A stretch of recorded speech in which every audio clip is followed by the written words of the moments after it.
Oi, pessoal, essa é a nossa terceira parte da República Velha e nela a gente vai abordar especificamente só as revoltas que aconteceu durante esse período.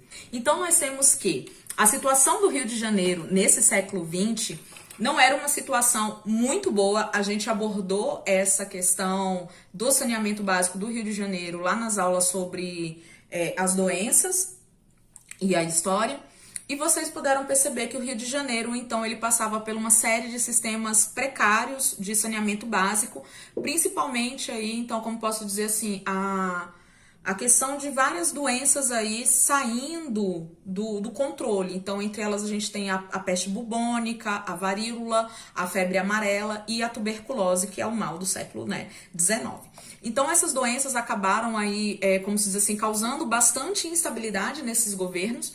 E aí, tinha até uma questão de que havia portos aqui no Rio de Janeiro, lá no Rio de Janeiro, né, que eles eram evitados. Então, por exemplo, você tinha aí um navio saindo da Europa rumo às Américas, eles faziam questão de divulgar que não pararia no pestilento porto do Rio de Janeiro, só para você ter ideia como que estava conhecido o Brasil nesse período sobre essas pestes. Então, assim a assumir a presidência da República, o Paulo Rodrigues Alves, né, o Rodrigues Alves, ele vai instituir aí como meta do seu governo o saneamento básico e a reurbanização, principalmente da capital federal, né, o Rio de Janeiro.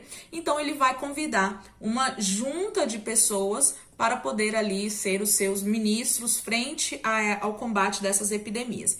Então aí ele acabou nomeando o Francisco Pereira Passos aí para o governo municipal do Rio de Janeiro e ele acabou chamando aí o Francisco Bicalho. E o Francisco Bicalho, ele vai aí chamar o Paulo Frontin para fazer as reformas do centro do Rio de Janeiro e principalmente as reformas do Porto do Rio de Janeiro. E aí o Rodrigues Alves, ele ainda vai nomear o médico Oswaldo Cruz para fazer o saneamento e todos os planejamentos para se combater essa epidemia que está tendo no Rio. E ele passa então aí a sofrer uma série de mudanças, tá? O Rio de Janeiro, uma limpeza urbana, então vários casarões vão ser derrubados, vai ser feita uma limpeza, tá? Principalmente na questão dos portos do Rio de Janeiro também vão ser todos limpados, e isso acabou gerando aquela situação dos cortiços serem derrubados, e ainda mais que são habitações para pobres, então sempre tem aquela conversa de que isso foi uma maneira de você limpar a cidade de pobres, tá? Então eles foram muito criticados por conta dessa situação. Vai estar passando a avenida principal que nós vamos ter no Rio de Janeiro, ali tudo foi reurbanizado depois para ser feito, então, essa nova reforma do centro do Rio. Tá passando imagem aí para vocês. E a população acaba aí apelidando isso tudo de bota abaixo. Então, o objetivo era não só abrir essas largas avenidas modernas com prédios, né, de 5, 6 andares, coisas que era bastante já comum na Europa, e ao mesmo tempo eles também queriam dar uma maior visibilidade para o governo e também para o saneamento ali que o médico sanitarista Oswaldo Cruz foi convidado. O Oswaldo Cruz já era um grande nome dentro da medicina no Brasil, e aí então para combater essa peste ele vai criar vários tipos de brigadas sanitárias que acabavam cruzando as cidades e, como se diz assim, né? Então todo canto da cidade ele colocou uma espécie de brigada. Gente, brasileiro é um bicho tão cabuloso, tão precisa ser estudado, que é o seguinte: ele sabia que um dos vetores da doença era o rato, né? A gente sabe que é a pulga do rato, ele também sabia disso, mas o rato é o principal foco ali para ser pego.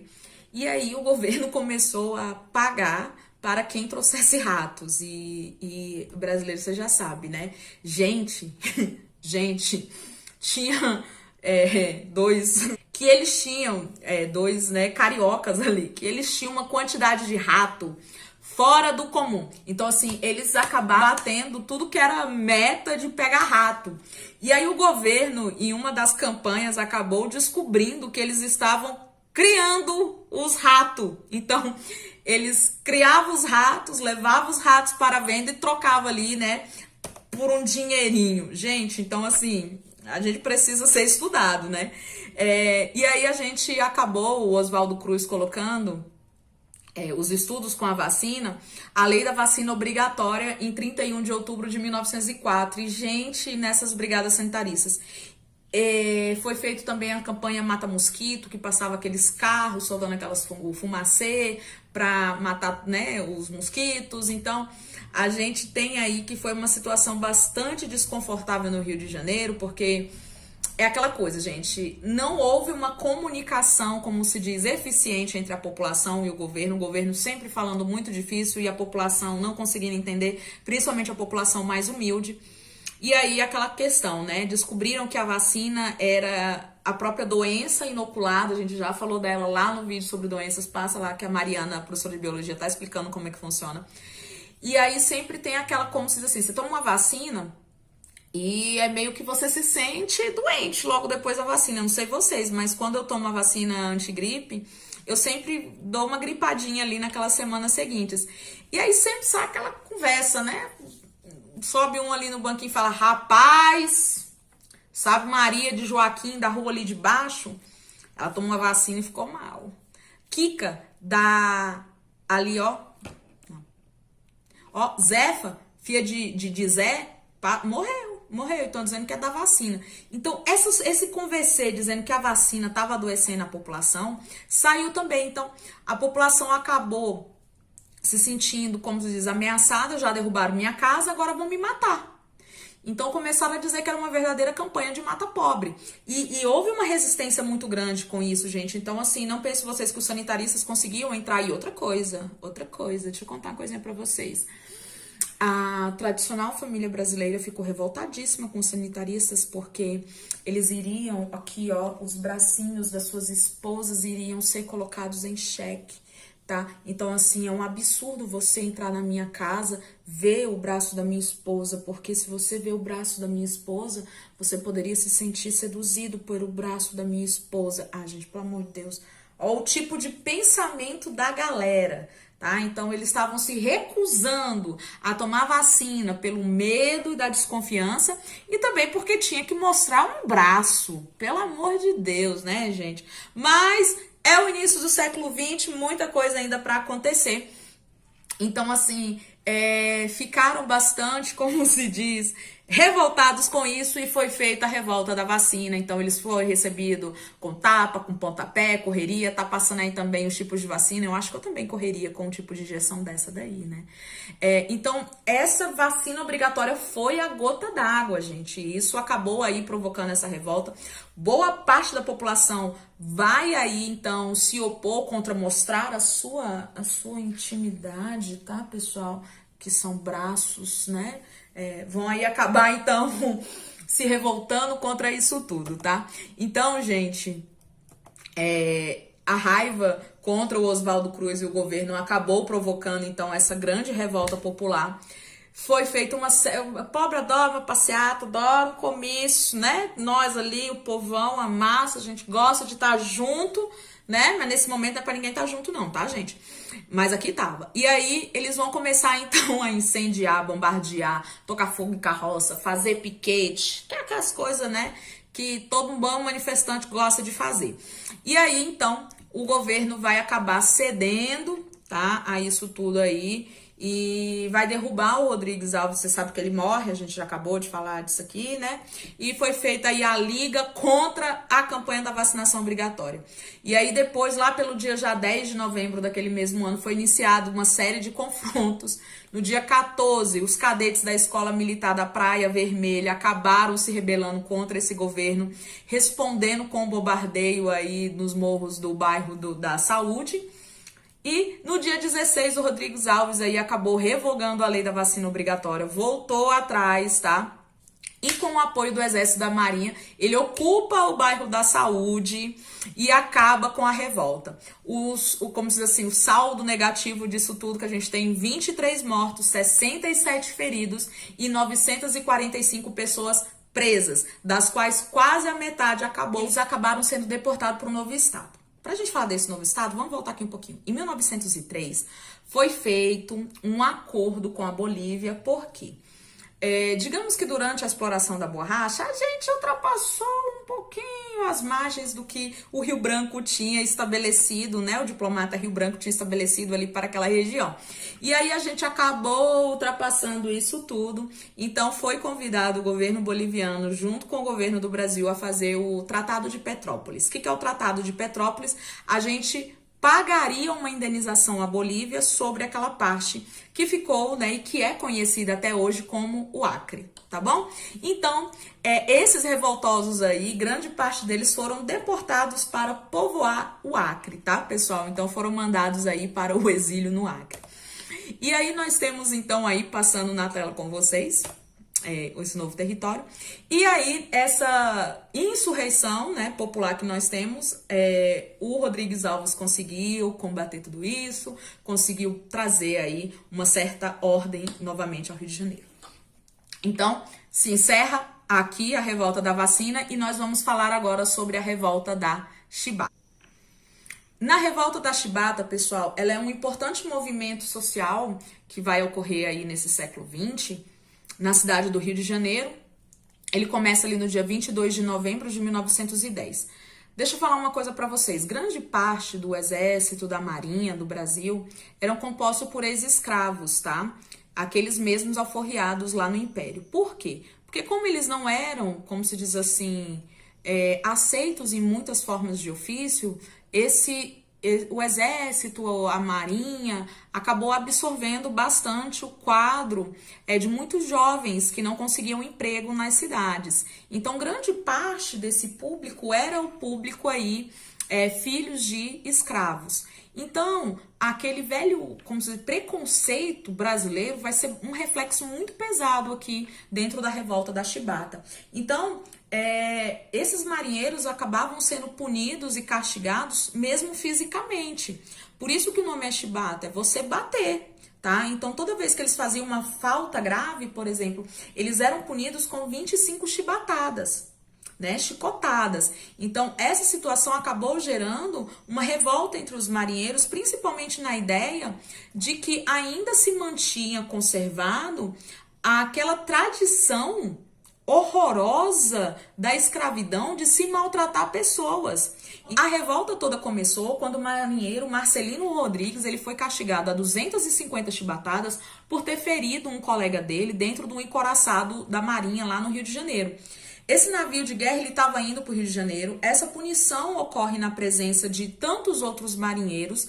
Então, assim, sabe quando a coisa ela fica além da medida do que deveria? Então, por exemplo, é como você pegar uma bazuca para matar uma barata. É desproporcional, entende? Então, isso ficou desproporcional. E isso causou uma insatisfação e um motim. E isso vai se agravando e chega, gente, a matar o comandante desse navio e mais 3 oficiais. É lógico, a gente sabe que esse comandante era branco, os oficiais eram brancos. E já lá na Baía da Guanabara, esses revoltosos eles vão conseguir apoio de outros marinheiros, tá, do encoraçado que estava em São Paulo. E o clima vai ficando cada vez mais tenso, vai ficando cada vez mais pesado. E nisso a gente vai ter aí a figura do líder, do João Cândido Flebisberto, aparecendo, que é conhecido como o Almirante Negro.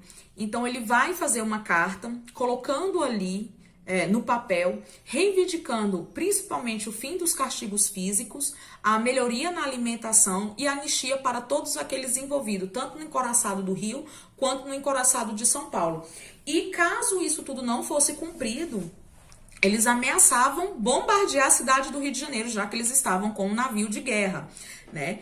E aí, pessoal, eles foram aí diante dessa situação, nós estamos com o presidente Hermes da Fonseca no poder, resolveu aceitar as exigências desses revoltosos, porém, após os marinheiros se entregarem, tá, descerem dessas embarcações, o presidente solicitou a expulsão desses marinheiros da marinha. Então, eles foram retirados do quadro da marinha, o que acabou gerando uma nova insatisfação. E em dezembro ainda daquele ano de 1910, esses marinheiros fizeram outra revolta lá na Ilha das Cobras. Não é à toa esse nome, tá, gente? Não é à toa o nome Ilha das Cobras, é porque tem cobra pra todo lado, tá? E aí essa segunda revolta, ela foi fortemente reprimida pelo governo federal, sendo que vários marinheiros foram presos, tá? em celas subterrâneas para não ter contato, é como se fosse uma solitária, como se fosse não, né, gente? É uma solitária. E lá na Fortaleza das Ilhas das Cobras, e muitos deles foram mandados para a Amazônia, para o isolamento lá, onde deveriam prestar trabalhos forçados na produção da borracha. Então, é assim que essa revolta da Chibata acaba. O líder João Cândido, ele foi não só expulso da Marinha, também como ele foi dado como louco, né, internado como louco no hospital dos alienados. E naquele ano, pessoal, naquela época, ser louco era uma consideração de saúde pública, então você não tinha a família, você não tinha direito de se manifestar contra, simplesmente você era levado e internado. E aí, em 1902, ele foi absolvido de todas as acusações junto com os outros marinheiros da revolta, só que já era tarde demais, grande parte deles já tinham perdido toda a sua dignidade, e é uma situação que chama bastante atenção no Brasil, porque dos castigos físicos, né? Era o que eles mais reclamavam naquele período, o porquê não se punir como se punia em qualquer outro caso.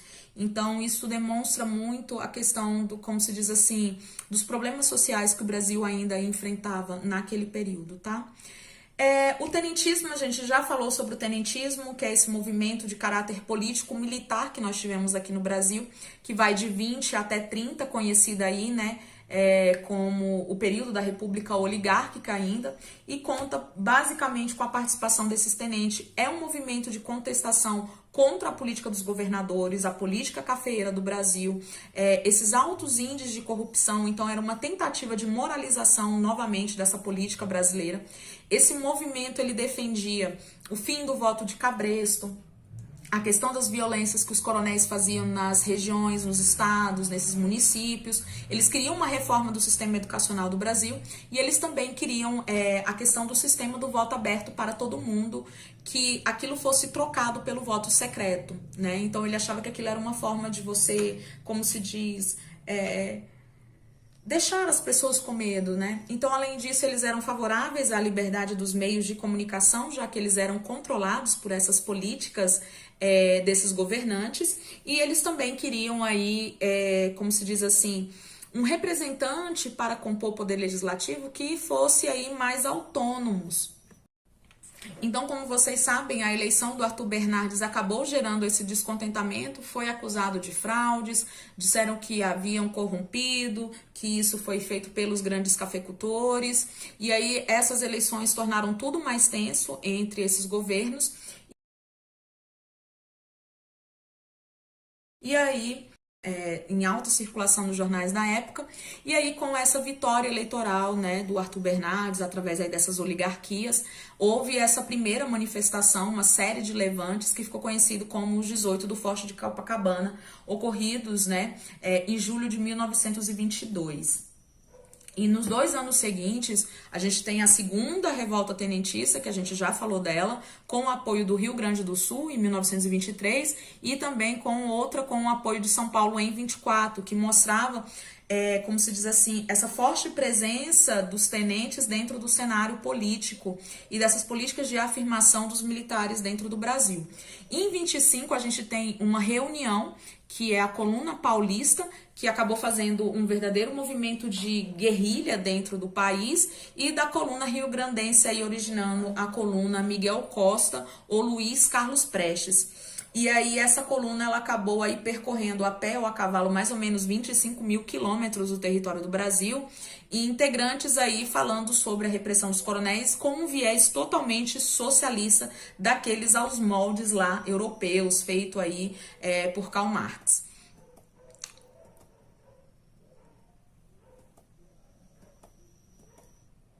E aí, em 1927, a gente tem uma invencível, a coluna vai se dissolver, o Luiz Carlos Prestes vai pedir, né, como dizer assim, proteção na Bolívia, e aí eles são incapazes de assumir esse governo de Prestes, receberam do comandante o apelido eternizado como Cavaleiro da Esperança e a autorização para tomarem aí o seu próprio destino. Então, gente, nós temos aqui o início do que será o Partido Comunista do Brasil, essas ideias que estarão dentro aqui. Então, essa aula não se destina a falar sobre o comunismo, tá? Em um próximo momento, a gente pode falar somente sobre as características do comunismo, mas não será nessa aula.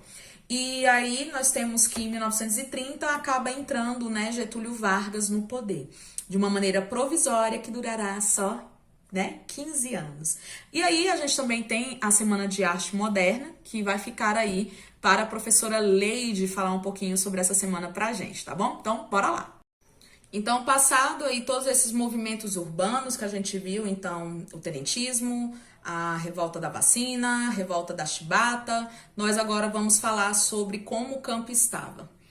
Com a saída da monarquia, gente, isso trouxe bastante instabilidade para as zonas mais afastadas, né, o campo. Por quê? Havia ali dentro um sistema de sobrevivência com uma certa autonomia. E, de repente, o que acontece? Você tem um novo governo que impõe a sua religião, coloca o fim, por exemplo, do casamento, que foi um absurdo, principalmente porque o Brasil é basicamente católico nesse período. E também protestantes não concordaram com o Estado fazendo, como se diz assim, ameaças sobre essa parte religiosa.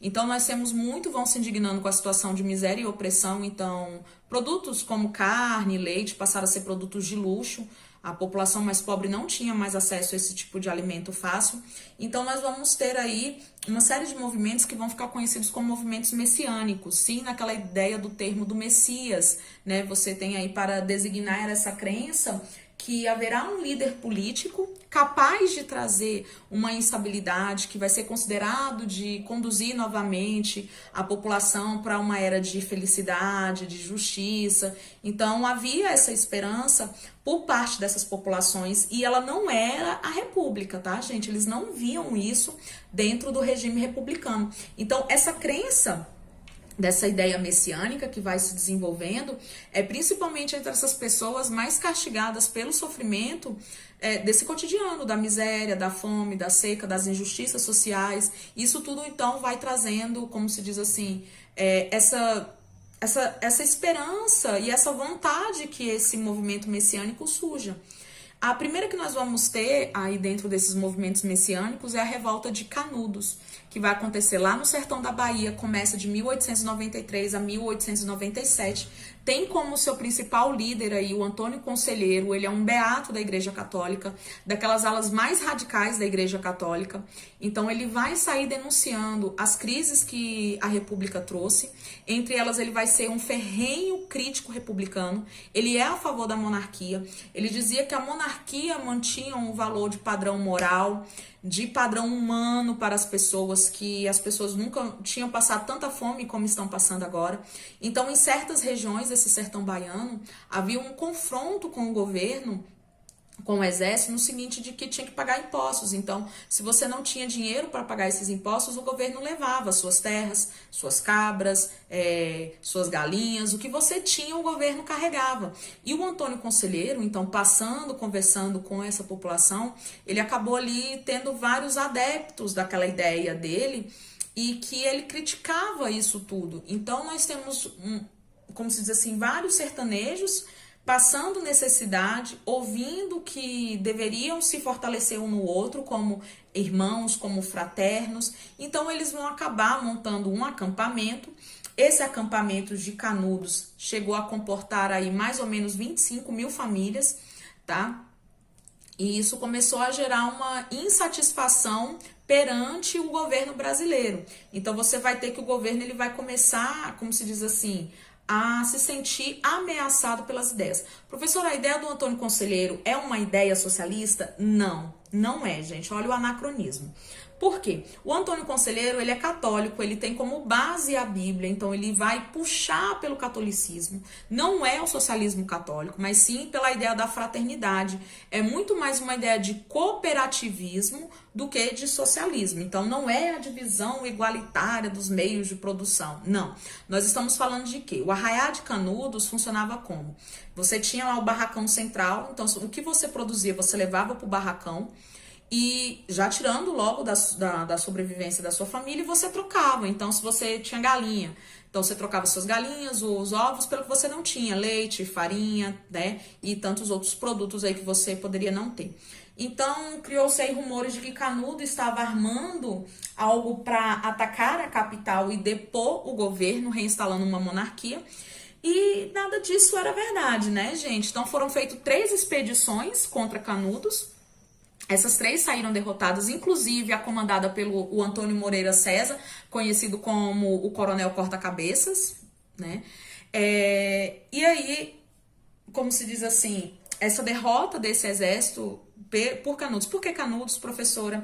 Esse vilarejo ele era todo rodeado de taboca. É um bambu que dá no Nordeste, né? Uma espécie de um bambu, é chamado de taboca. E aí eles colocaram taboca e de longe parece um bando de canudinhos. Então, acabou exigindo aí o governo federal a total destruição do Arraial de Canudos, dando legitimidade aí. Então, até nós estamos falando de cerca de quase 20 mil pessoas mortas, gente. Até os cachorros em Canudos foram mortos. Essa guerra ela acaba sendo bastante pesada. As cerca de 5 mil casas que tinha em Canudos foram todas incendiadas. E por fim, o líder do movimento, que é o Antônio Conselheiro, foi decapitado e sua cabeça levado como prêmio lá para o Rio de Janeiro. Nós vamos ter o Euclides da Cunha narrando, contando pra gente de uma maneira jornalística o que foi todo esse conflito, tá? E agora nós vamos entrar em uma nova fase. E agora, pessoal, nós vamos para a Guerra do Contestado, de 1912 até 1916. Então, ela é um conflito armado da população cabocla, tá? E dos representantes do poder federal do Brasil, desde outubro de 1912, o que vai aí acabar se estendendo, tá? Tanto no Paraná quanto em Santa Catarina, pela questão aí de uma construção de uma ferrovia. A gente tem um líder nesse movimento que é chamado João Maria, tá? Que acaba falecendo e também ali seguido pelo o monge José Maria, que vai aí, como se diz, liderar toda essa comunidade. Mais de 20 mil sertanejos, pessoal, que tinham fundado povoados ali ainda na época da monarquia, já tinha suas normas, então o governo não mexia e acabavam aí vivendo. Só que quando a república entra, eles não querem obedecer às ordens republicanas, principalmente a questão de pagamentos de impostos. E o que nós vamos ter? Uma série de revoltas violentas, que vai ser a perseguição de coronéis e fazendeiros, aquela questão do coronelismo, tá? Empresas estrangeiras tomando essa região. E aí, em 1912, o José Maria, o padre José Maria, que é morto nesse combate, tá? E aí acaba esses núcleos da monarquia celeste, que são formados por seguidores do padre, foram destruídos e passados pelas tropas, tá? Então, em 1916, nós temos que esses núcleos que foram formados, eles foram, como dizer assim, devastados. Nós estamos falando da morte de 7 mil pessoas aí, diretamente, tanto por uso de canhões, metralhadoras, gente, e pasmem, bombardeiros aéreos. A estrada de ferro entre São Paulo e Porto Alegre é um dos pontos chaves dessa briga, principalmente porque o governo federal não queria pagar as indenizações sobre as terras que estavam sendo utilizadas para a construção dessa ferrovia. Então o governo entendia que aquilo era do Estado e deveria ser simplesmente reapropriado. Então deu no que deu toda essa confusão aí, a crise do contestado. E agora nós vamos falar de um dos mais delicados, que vai ser o cangaço lá no Nordeste, tá? A qual a gente vai ter aí a figura de Lampião aparecendo. Então a gente vai ter aí os principais líderes disso daí, o Cabeleira, o Lucas Freira, o Jesuíno Brilhante, o Aldolfo Meia-Noite, o Antônio Silvério, o Senhor Pereira e o Lampião. As causas que eles colocavam, gente, era por conta dessa, como se diz assim, dessa miséria que foi espalhada pelo governo republicano, né? Como eu falei para vocês, artigos como carne, ovos e defumados passaram a ser artigos de luxo. O pobre não tinha mais acesso a isso. Então, esses cangaceiros se acharam no direito de invadir terras, propriedades e levar aquilo que eles queriam. Gente, tirem da cabeça de vocês essa história de um Robin Hood brasileiro, que ele entrava para dar para pobre. Gente, Lampião levava rico, pobre e o que fosse.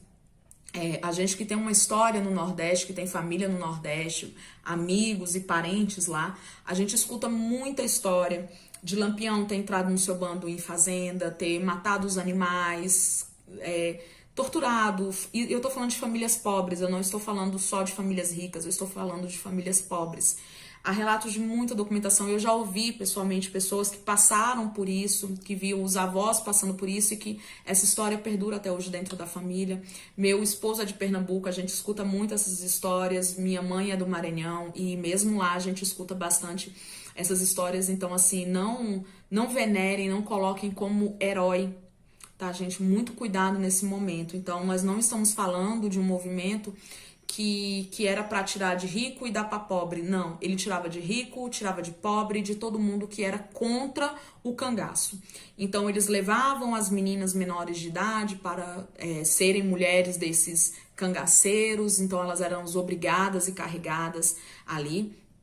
Então, às vezes, a gente acaba endeusando esses tipos de pessoas. E é uma história bem, como se diz assim, delicada mesmo. Então, às vezes a gente, né, idolatra Maria Bonita e Lampião, gente, dois grandes assassinos mesmos, tá? Então, muito cuidado quando você quiser endeusar essas figuras dessas pessoas, a não ser que você compartilhe dessas mesmas ideias que eles, tá? Que é o quê? Levar o caos a todos, não só para rico, mas para pobres também, o que acaba tirando a legitimidade desse movimento, né? E aí, para fechar o ciclo dessas revoltas messiânicas, a gente vai ter lá no Ceará a figura do Padre Cícero. O Padre Cícero, gente, é um padre ligado à Igreja Católica que destinava, como se diz assim, todos os seus recursos aos pobres. Então, ele era um tipo de pessoa que começou a se opor então ele se colocou uma pessoa contra o autoritarismo republicano.